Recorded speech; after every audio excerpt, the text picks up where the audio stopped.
In the shadow of a raging storm, a 14-year-old girl vanishes, her blonde hair the last trace against the wild Hounslow Heath. 2 days later, her body lies in a hidden copse, strangled by a stranger's tights, her school bag and its contents scattered around her. Was it a local predator or a monster in the making? A boy who had grown to hate blondes so fiercely he wished them dead? This is the horrific murder of Patsy Morris, a chilling mystery that's haunted Feltham for 45 years. Welcome to Crimes That Haunt Us, the channel where we dive deep into the most unsettling cases. If you enjoy true crime content like this, hit subscribe and join the community. In the heart of Feltham, southwest London, a working-class suburb bordered by the wild expanse of Hounslow Heath, a tragedy unfolded on a stormy Monday in June 1980. A tragedy that would shatter a family and haunt a community for decades. Patricia Joyce Morris, affectionately called Patsy, came into the world on January 10, 1966 in Birmingham, England. Born in the Queen Elizabeth Hospital, she was the pride of George Morris, a disciplined corporal in the Coldstream Guards, and Marjorie Morris, a warm-hearted woman who worked in the kitchens of a nearby army barracks. Patsy grew up with 4 siblings in Birmingham's Wedlands suburb. In 1976, when Patsy was just 10, George retired from the Guards after a knee injury and sought a quieter life in Cornwall. They lived in a rented cottage near St. Austell. Financial strain and George's struggle to adjust to civilian life cut the coastal dream short. By 1979, when Patsy was 13, they settled on Signet Avenue in Feltham, southwest London, after George secured a job as a security guard at the Calvary Barracks, just a short walk from their new home. The transition was jarring. Feltham's sprawling estates and the ominous Hounslow Heath replaced Cornwall's rugged cliffs. Patsy often retreated to her room, doodling flowers and faces on a sketchpad, struggling to adapt to her new world. Patsy enrolled at Feltham Comprehensive School on Browells Lane in 1979, a grey brick institution known for its strict discipline under headmaster Ronald Williams. She was a quiet but curious student, excelling in home economics where her love for cooking blossomed. Teachers described her as polite, her shy smile lighting up when discussing recipes, though she struggled with history, a subject that led her to occasional truancy, a habit that would later haunt the investigation. Friends remembered her kindness, sharing her lunch with a classmate who forgot theirs, and her habit of humming ABBA's latest hits. On the evening of June 15, 1980, Patsy cooked supper for her family, burning the beef burgers in a rare mishap that ended in laughter. But the next morning, June 16, dawned with a restless hum over Feltham, a Monday cloaked in an unseasonal storm. Inside Feltham Comprehensive School, Patsy sat through her morning lessons, her mind elsewhere. In English class, under the watchful eye of Mrs. Elizabeth Turner, she worked on a comprehension exercise about a short story, but her notebook was filled with doodles of daisies, a sign of her restless mood, later noted by her teacher. During the morning break at 10:30 a.m., Patsy confided in her friend Tracy, her voice tinged with frustration. "I can't wait to get home and dry off. I'm freezing without my coat." She'd forgotten her raincoat that morning, a lapse Marjorie later recalled with guilt, leaving her vulnerable to the elements as the storm raged outside. By 12 p.m., the lunch break was underway, and Patsy stepped out into the chaos of chattering students, her blonde hair damp from the downpour. Her intended route past the red brick semis of Uxbridge Road, the familiar 5-minute walk to Signet Avenue, where she hoped to change into dry clothes.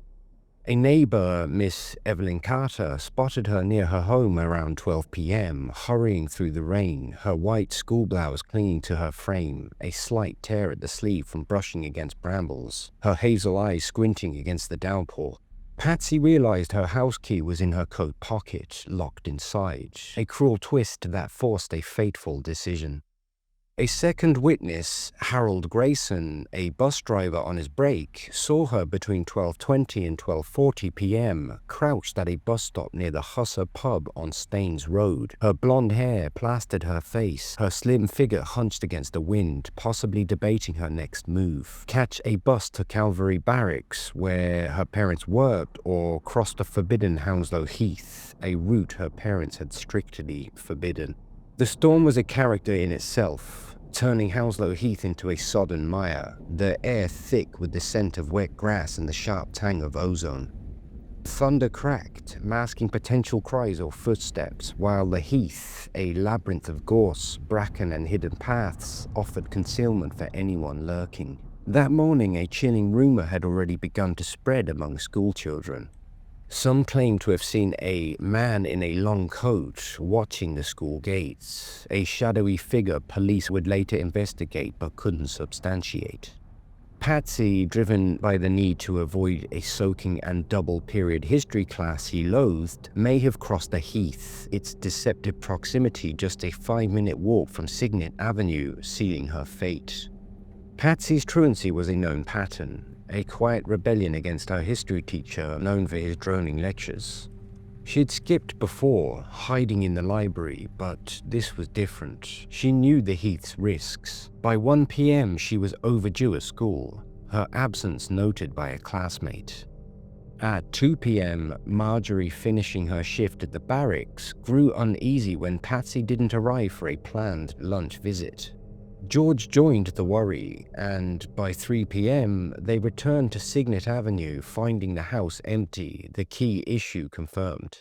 At 4 p.m, they reported her missing to the Metropolitan Police, their voices trembling with panic. A search began, led by Richmond Division officers, with friends and neighbors like Miss Carter scouring the streets, their calls for Patsy drowned out by the storm. Nothing, no sign of Patsy. She had simply vanished into the ominous storm. Detective Inspector John Hargreaves, a gruff 45-year-old, took to the helm, assembling a team of 30 officers and 10 detectives immediately. The search was fevered. 50 officers, joined by 200 volunteers, fanned across the Heath's 200 acres, their boots squelching through mud, shouting Patsy's name into the wind. Reinforcements from Twickenham and Chiswick arrived, while a Scotland Yard helicopter buzzed overhead, its pilots scanning for clues. Divers waded into stagnant ponds, and sniffer dogs from Surrey Police scoured for her scent, but the rain had washed away traces, their handlers left frustrated. By 8 p.m. that evening, D.I. Hargreaves issued a public appeal on BBC Radio London, describing Patsy as a 14-year-old blonde girl, 5 foot 2 inches, slim, last seen in a white blouse and brown trousers. Witnesses came forward. Harold Grayson confirmed seeing her at the Hussar pub bus stop, crouched against the rain, while on June 17th, jogger Alan Price reported a scrambler bike rider, a late teen in a black leather jacket, circling the Heath's south side near the railway line between 1 p.m. and 2:45 p.m. on the 16th. An ominous figure Hargreaves flagged as a priority. House-to-house inquiries began at 6 a.m. on June 17th, with officers interviewing 14,000 residents across Signet Avenue, Uxbridge Road and the Oriel Estate, collecting 600 statements and 1,000 lines of inquiry. Miss Carter mentioned a green van on Signet Avenue that morning, but the lead fizzled. No registration, no sightings. A milkman, Thomas Reed, noted a scruffy man in his 30s near the Heath at 11 a.m., but he too vanished with the storm.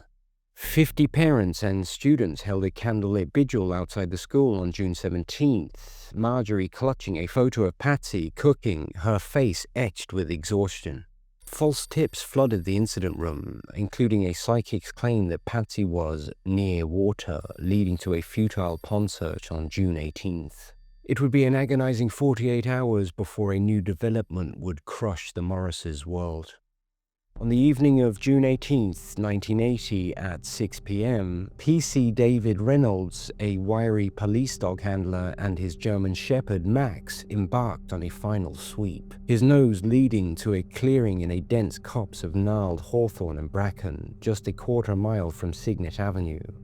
There, face down in the mud, lay Patsy Morris, her slight frame motionless beneath a canopy of leaves, her school bag beside her, her home economics notebook, a pencil case with a broken zip, a soggy Enid Blyton novel, The Mystery of the Hidden House, a heartbreaking glimpse into what she carried that day. Patsy's white school blouse, once crisp, was now streaked with dirt, the red embroidery of her name on the shoulder barely legible, the sleeve torn from her desperate trek through the heath. Her light brown trousers were caked with mud at the knees, as if she had knelt or fallen, and her white plimsolls, scuffed with grass stains on the soles, hinted at the hurried path through the wet grass. A small scratch on her left hand, likely from a thorn, spoke of her struggle through the foliage. Her blonde hair, matted with twigs and soil, fanned across the ground, a stark contrast to her pallid complexion. A pair of ladies' tights, tan-colored, sheer, size medium, with a small tear near the toe, was wrapped tightly around her neck, the ligature's knot a grim testament to strangulation. These stockings didn't match Marjorie's wardrobe, raising haunting questions. Did the killer bring them, or were they a relic found on the heath? Her hands were unclenched, suggesting no struggle, and there were no signs of assault, adding an eerie layer of mystery.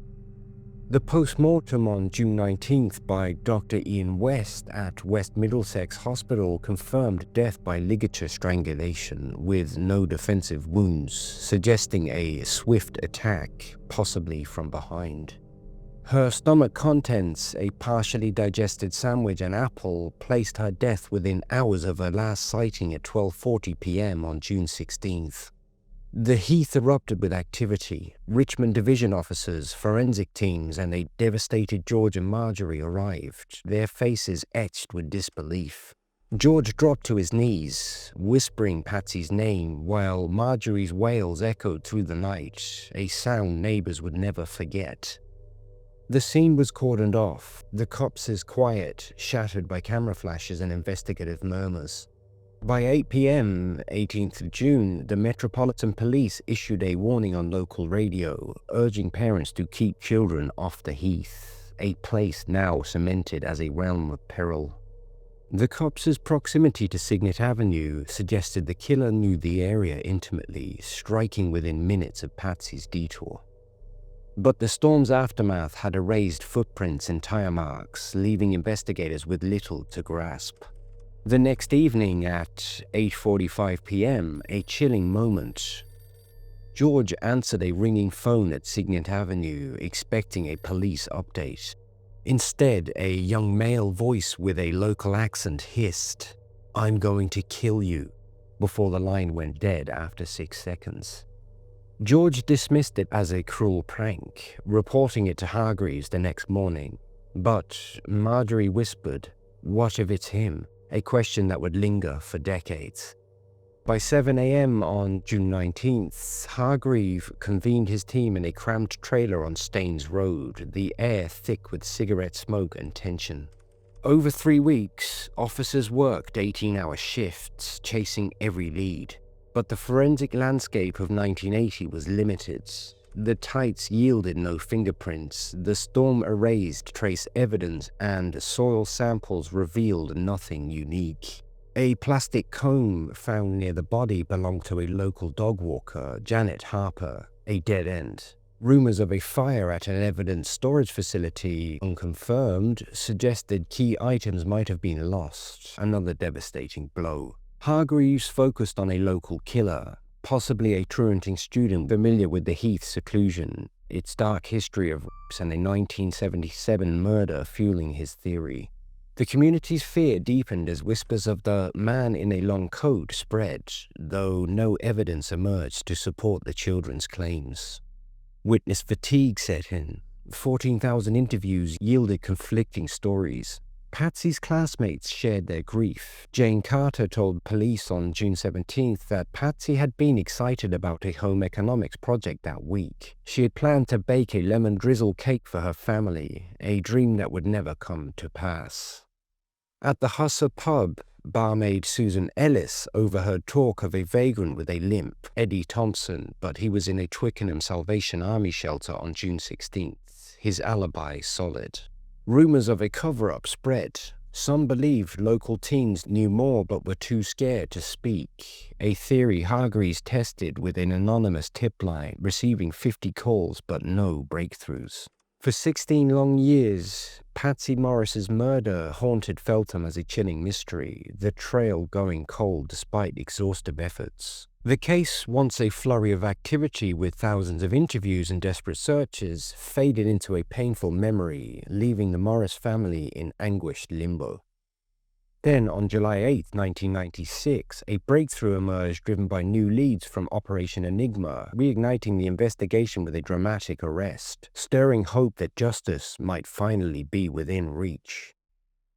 At 5:30 a.m., Detective Sergeant Karen Mills, a 38-year-old cold case specialist, led a raid on a terraced house on Elmwood Avenue, a half-mile from Signet Avenue, as part of Operation Enigma. A 33-year-old local man, a mechanic who would have been 17 in 1980, was arrested at Feltham High Street bus station, his hands trembling as he clutched a cigarette. A truanting student at Feltham Comprehensive in 1980, he had been known for his temper and frequent Heath loitering, flagged by a 1995 anonymous letter claiming he had bragged at the Husser pub about sorting out a blonde girl. Interrogated over 3 sessions on July 8th, August 15 and October 3rd, he claimed he was playing football in Hanworth on June 16, 1980, an alibi uncorroborated due to his friend's death in 1992. A box of women's stockings found in his attic raised suspicions, but without DNA technology, they couldn't be linked to the crime. On July 15th, the CPS declined to charge him, citing insufficient evidence, and by October 5th, he was cleared, leaving George Morris, now 62, devastated. "I thought we had him," he told the BBC, his voice hollow. "Now we're back to nothing." In 2008, a chilling new suspect emerged. Levi Bellfield, born Levi Rabbits on May 17, 1968, a serial killer whose shadow loomed large over British crime. Raised on the Oriel estate in Feltham, just a short walk from Signet Avenue, Bellfield was a 12-year-old truant in 1980, already showing signs of delinquency, petty theft, and a penchant for roaming Hounslow Heath. By 2008, he had been convicted of murdering Marsha McDonnell in 2003, Amélie Delagrange in 2004, and attempting to murder Kate Sheedy in 2004, with a 2011 conviction for Millie Dowler's 2002 murder cementing his whole life sentence. Known for targeting blonde women, often striking them with a hammer, Bellfield's hatred of blondes was a dark hallmark of his crimes.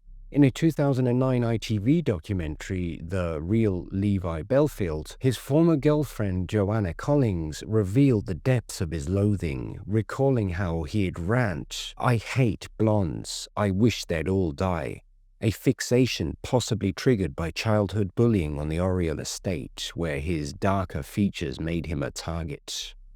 This hatred made Patsy, with her striking blonde hair, a potential target in his twisted mind.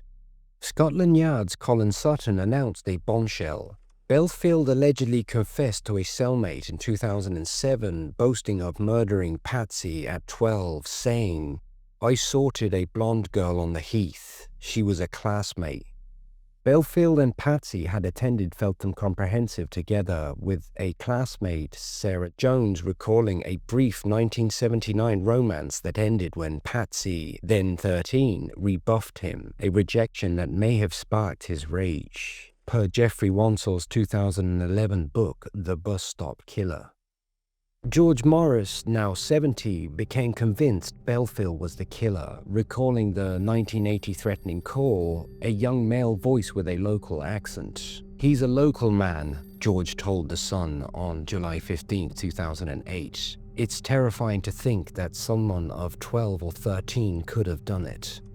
Bellfield's truancy on June 16, confirmed by his mother, Jean, placed him on the Heath during Patsy's disappearance.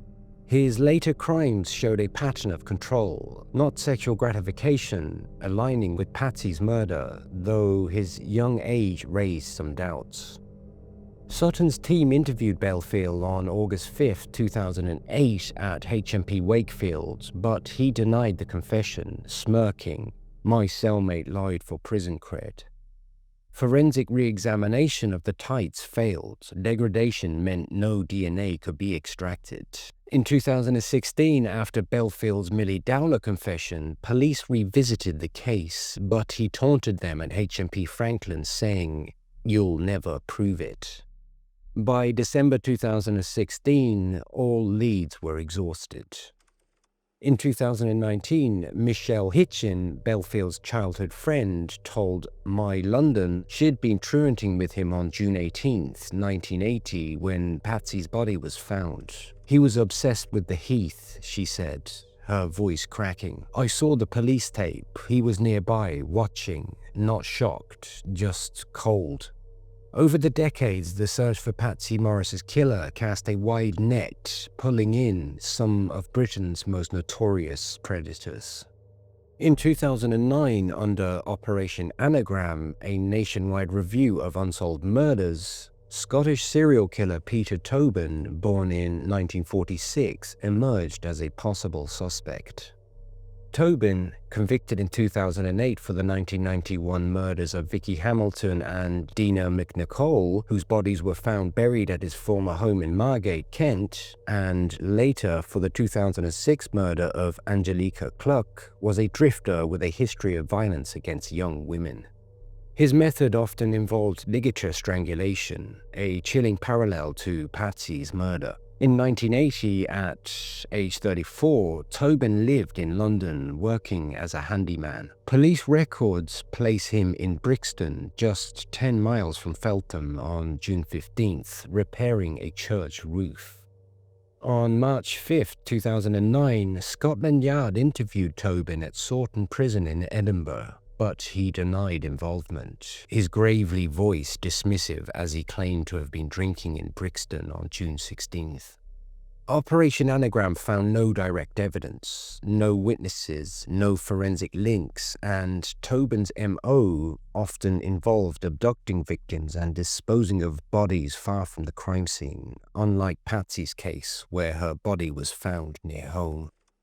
In 2010, Robert Black, a Scottish serial killer convicted in 1994 of murdering 3 girls, Susan Maxwell, aged 11, Caroline Hogg, aged 5, and Sarah Harper, aged 10, came under scrutiny after his 2011 conviction for a 1981 murder of Jennifer Cardy. Black, a delivery driver born in 1947, frequented the southeast in 1980, delivering posters for a company in Watford, 15 miles from Feltham.